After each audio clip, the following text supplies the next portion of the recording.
Day 3. Many of us have already heard the story of Noah and the flood, so I don't think I need to go much into detail.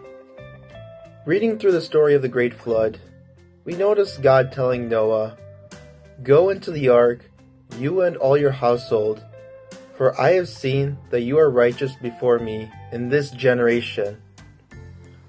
The word righteous stands out in that sentence because Noah and his family were known to be righteous, whereas his neighbors were up to no good, doing all sorts of wicked activities, to the point that God felt so sorry and decided to start over again with creation.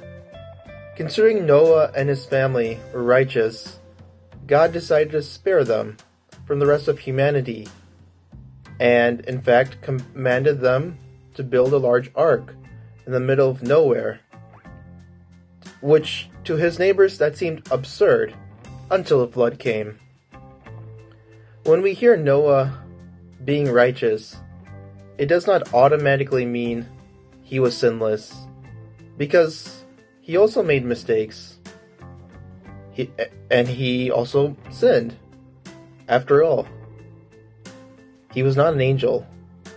What made him righteous is the fact that he made the earnest effort to abide in the will of God and avoid offending him in the best way possible. It doesn't mean we should be perfectionists. Being righteous is possible for all of us, because it doesn't mean showing off to others that you are overly pious, but rather allowing our hearts to be constantly transformed, in which we are receptive and obedient to the will of the Father. God desires us to be with Him in heaven, and is constantly reaching out to us in our journey here on earth. But the question is, how often do we respond? And it's something that's worth thinking about, reflecting on. And it'll take time for a few of us to respond where we are in the journey, or whereas for others, it'll take seconds to figure out where we are in our relationship with Him.